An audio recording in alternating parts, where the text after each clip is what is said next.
तो दोस्तों आज की इस वीडियो में बात करने वाले हैं एक RBI approved NBFC personal loan app के बारे में।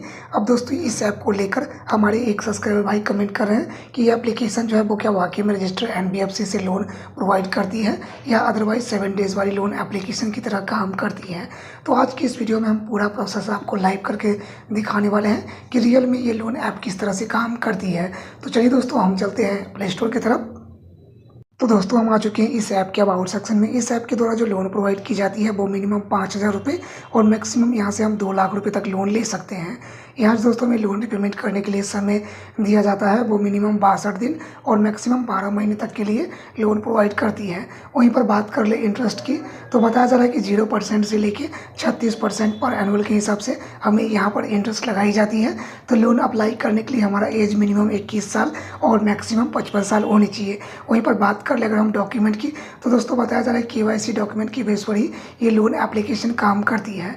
अब चलिए हम इस ऐप को ओपन करते हैं और आगे की प्रोसेस शुरू करते हैं। तो दोस्तों हमने ऐप में लॉगिन कर लिया है। जैसे ही आप लॉगिन करेंगे तो फर्स्ट स्टेप में हमें बोला जा रहा है वेरीफाई योर आधार नंबर। तो हमें अपना आधार नंबर एंटर करना है। उसके बाद बॉक्स में टिक करेंगे और यहाँ गेट ओटीपी वाले ऑप्शन पर क्लिक करेंगे। तो चलिए दोस्तों अपना आधार कार्ड यहाँ पर हम वेरीफाई करवा लेते हैं। दोस्तों यहाँ पर आप देख सकते हैं कि हमने आधार नंबर एंटर कर दिया है। बताया जा रहा है कि हमारे आधार रजिस्टर्ड मोबाइल नंबर पर एक ओटीपी भेजा जाएगा, उसे एंटर करना है और उसके बाद यहाँ वेरीफाई वाले ऑप्शन पर क्लिक करनी है। अब दोस्तों हमने जैसे ही अपना आधार कार्ड वेरीफाई करवा लिया है तो हमें इंटरफेस कुछ इस प्रकार से देखने को मिल रहा है। यहाँ पर बोला जा रहा है वेरीफाई योर पैन। तो हमें अपना पैन नंबर एंटर करना है। उसके बाद हमारे पैन कार्ड पर जैसा नाम है वो पूरा नाम लिखेंगे और फिर से यहाँ बॉक्स में टिक करेंगे और उसके बाद यहाँ वेरीफाई पैन वाले ऑप्शन पर क्लिक करेंगे। तो चलिए दोस्तों अपना पैन कार्ड यहाँ पर हम वेरीफाई करवा लेते हैं। अब दोस्तों यहाँ पर आप देख सकते हैं कि जैसे ही हमने अपना पैन नंबर एंटर किया तो पैन कार्ड पर जो नाम है वो नाम ऑटोमेटिक फिल हो गया है। तो हमें अपना नाम जो है वो एंटर करने की ज़रूरत नहीं पड़ी है। चलिए बॉक्स में टिक करेंगे और यहाँ वेरीफाई पैन वाले ऑप्शन पर क्लिक कर लेंगे। दोस्तों यहाँ पर आप देख सकते हैं कि हमें इंटरफेस कुछ इस प्रकार से देखने को मिल रहा है। यहाँ पर बताया जा रहा है कि हमारा पूरा नाम जो है वो देखने को मिल जाएंगे। इसके अलावा हमारा जेंडर भी ऑटोमेटिक फिल हो गया है। यहाँ पर हमारा डेट ऑफ बर्थ फिल हो गया है जो कि हमने ईकेवाईसी के द्वारा वेरिफिकेशन कराई थी। इसके अलावा हमें बोला जा रहा है एंटर यूर एम्प्लॉयमेंट डिटेल। तो हमसे पूछा जा रहा है कि हम सैलरीड है, सेल्फ एम्प्लॉयड है। तो जो भी होंगे वो अपने हिसाब से एग्जैक्ट वही आपको एंटर करनी है। अगर आप सैलरीड है तो खुद को सैलरी एंटर करेंगे। अगर आप सेल्फ एम्प्लॉयड है तो उस केस में आपको सेल्फ एम्प्लॉयड ही एंटर करनी है। और यहाँ पर पूछा जा रहा है क्या किसी कंपनी में काम करते हैं, किसी शॉप में काम करते हैं। तो जहाँ पर भी काम करते होंगे वो चूज़ करेंगे। हम महीने में कितना कमा लेते हैं तो जितना भी कमा लेते होंगे वो फिल करेंगे। हमारी जो इनकम है वो चेक में आती है, कैश में, ऑनलाइन हमारे बैंक में ट्रांसफ़र किए जाते हैं तो वो फिल करनी है। जिस जगह पर काम करते हैं उसका एरिया पिन कोड फिल करेंगे। उसके बाद जिस जगह पर काम करते हैं उसका कंप्लीट एड्रेस एंटर करेंगे और फिर से यहाँ बॉक्स में टिक करेंगे और यहाँ सेव डिटेल वाले ऑप्शन पर क्लिक करेंगे। तो चलिए दोस्तों अपना वर्किंग इन्फॉर्मेशन हम यहाँ पर वेरीफाई करवा लेते हैं। दोस्तों यहाँ पर आप देख सकते हैं कि हमें इंटरफेस कुछ इस प्रकार से देखने को मिल रहा है। यहाँ पर बोला जा रहा है वेरीफाई यूर एडिशनल इन्फॉर्मेशन। तो हमसे पूछा जा रहा है यहाँ पर हमें एक अल्टीमेट मोबाइल नंबर एंटर करना है। इसके अलावा हमारा यहाँ पर देख सकते हैं करंट एड्रेस आ चुका है जो कि आधार कार्ड से ऑटोमेटिक फिल हो चुका है।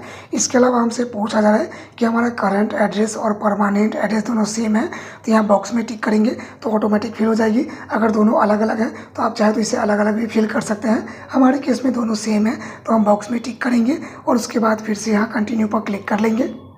अब दोस्तों यहाँ पर आप देख सकते हैं कि जैसे ही हमने अपना एडिशनल इन्फॉर्मेशन शेयर कर लिया तो हमें इंटरफेस कुछ इस प्रकार से देखने को मिल रहा है। यहाँ पर बोला जा रहा है ऐड यूर बैंकिंग डिटेल। तो पहले हमें अपना बैंक का नाम लिखना है। उसके बाद अपना अकाउंट नंबर एंटर करेंगे, फिर अपना IFSC कोड फिल करेंगे। उसके बाद अपना ब्रांच का नाम लिखेंगे। यहाँ पर बताया जा रहा है कि जैसे हमारे बैंक अकाउंट में नाम है वो पूरा नाम लिखेंगे और उसके बाद यहाँ सबमिट बैंक डिटेल वाले ऑप्शन पर क्लिक करेंगे। तो चलिए दोस्तों अपना बैंकिंग डिटेल हम यहाँ पर ऐड कर लेते हैं।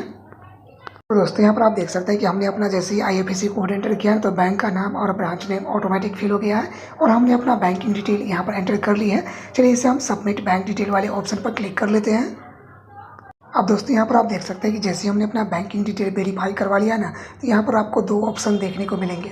यहाँ पर एक बैंक स्टेटमेंट है, इसके अलावा दूसरा जो है वो सेल्फी है। तो अगर आप सैलरीड है तो आप चाहे तो बैंक स्टेटमेंट यहाँ पर अपलोड कर सकते हैं। अगर आप सेल्फ एम्प्लॉयड भी हैं, अगर आप बैंक स्टेटमेंट यूज़ करते हैं, बैंक अगर यूज़ करते हैं, नॉर्मल सा भी आपके पास बैंक स्टेटमेंट है, तो उस केस में अगर आप नॉर्मल सा भी बैंक स्टेटमेंट यहाँ पर अपलोड कर देते हैं तो फिर आपको लिमिट थोड़ा ज़्यादा यहाँ पर देखने को मिलेंगी।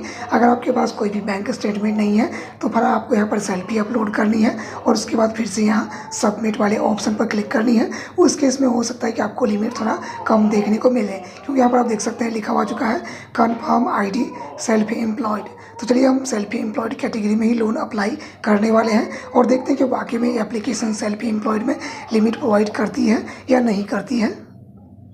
दोस्तों यहाँ पर आप देख सकते हैं कि जैसे ही हमने अपना सेल्फी वेरीफाई करवा लिया है ना, तो हमें इंटरफेस कुछ इस प्रकार से देखने को मिल रहा है। हमें बताया जा रहा है कि सेल्फ एम्प्लॉयड कैटेगरी में अगर हम इस ऐप से लोन अप्लाई करना चाहते हैं तो उस केस में मात्र हमें यहाँ पर 10,000 रुपये का लिमिट अप्रूवल मिला है। समय की बात करें तो मुझे यहाँ पर 30 दिनों से लेकर के पूरे 3 महीने तक के लिए, सॉरी दोस्तों ये 2 महीने तक के लिए ही लोन प्रोवाइड की जा रही है।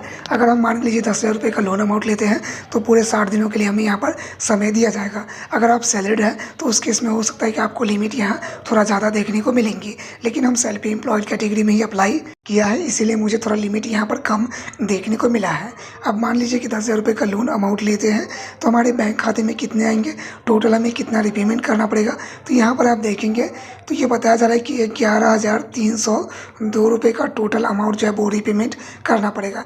पहली जो हमारी किस्त जाने वाली है वो 5,651 रुपये का हमारी पहली किस्त है। यहाँ पर इंटरेस्ट जो लगाया जा रहा है वो देख सकते हैं। टोटल 2 EMI में हमें लोन क्लोज करना पड़ेगा। प्रोसेसिंग फीस जो है वो 944 रुपये कर दी गई है। तो अगर आपको लगता है कि सही है, हमें लोन लेना चाहिए, हम समय पर इसका भुगतान कर पाएंगे, लेकिन दोस्तों मैं आपको एक रिकमेंड करूँगा ना, अगर आपके पास एक नॉर्मल सा भी बैंक स्टेटमेंट है ना, तो आप उसे यहाँ पर ज़रूर यूज़ करें। उस केस में आपको लिमिट भी थोड़ा सा यहाँ पर ज़्यादा मिल जाएगा। इसके अलावा थोड़ा टेन्योर भी आपको ज़्यादा देखने को मिल जाएंगे। चलिए हम अप्लाई फॉर लोन पर क्लिक करते हैं। तो यहाँ पर हमसे पूछा जा रहा है how to reason loan apply, यानी हम लोन जो अप्लाई करते हैं वो किस लिए। तो यहाँ पर कुछ भी अपने हिसाब से चूज़ कर लेंगे कि हम इसलिए लोन अप्लाई कर रहे हैं। उसके बाद इसे नेक्स्ट वाले ऑप्शन पर क्लिक करेंगे। यहाँ पर लोन की जो है वो डिटेल आपको देखने को मिलेंगी। यहाँ पर 10,000 रुपये का लोन अमाउंट है, कितना हमारे बैंक खाते में आएंगे, कितना टोटल रिपेमेंट करना पड़ेगा, हमने कब अप्लाई किया है, तो सारी जानकारी यहाँ पर आपको देखने को मिल जाएंगी। चलिए हम यहाँ पर अप्लाई लोन पर क्लिक करते हैं। तो ये थोड़ा सा जो है वो लोडिंग लेने लगेगा और यहाँ पर देख सकते हैं लिखा हुआ चुका है congratulation your loan application successfully submitted, wait and review for loan application, review confirm for your loan application. यानी दोस्तों हमारा जो लोन एप्लीकेशन है ना, वो अभी रिव्यू में डाल दिया गया है। कुछ सेकंड यहाँ पर लगते हैं मिनिमम। अगर आप वर्किंग आवर्स में हैं तो फिर उस केस में आपको यहाँ पर 2 से 4 घंटे लग सकते हैं, और नहीं अगर वर्किंग आवर्स में आप अप्लाई नहीं करते हैं तो उस केस में आपको 24 घंटे तक का समय यहाँ पर लग जाता है। तो दोस्तों एक बार फिर से हम आ चुके हैं प्ले स्टोर पे। इस एप्लीकेशन का नाम है कार्डफिन इंस्टेंट पर्सनल लोन ऐप।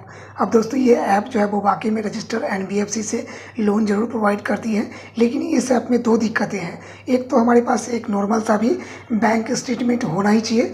इसके अलावा यहाँ पर आपको एक वर्किंग ईमेल आईडी की भी ज़रूरत पड़ती है। तो आप वर्किंग ईमेल आईडी फ्री में कैसे बना सकते हैं, आप हमें कमेंट करें, मैं आपको जरूर बताऊंगा कैसे आप अपना वर्किंग ईमेल आईडी फ्री में बना सकते हैं। तो फिलहाल इस ऐप के बारे में जो अप्लाई करने का पूरा प्रोसेस है वो हमने लाइव देख लिया है। तो अगर आपको ये वीडियो ठीक लगा तो बस एक लाइक कर दीजिएगा। इस चैनल पर नया हो तो सब्सक्राइब करना मत भूलिएगा, ताकि आने वाले वीडियो जो होंगे ना उसका नोटिफिकेशन आप तक सबसे पहले पहुँचेगा। तो चलिए दोस्तों मिलते हैं एक और नई इंटरेस्टिंग वीडियो के साथ। तब तक के लिए आप सबका बहुत बहुत धन्यवाद।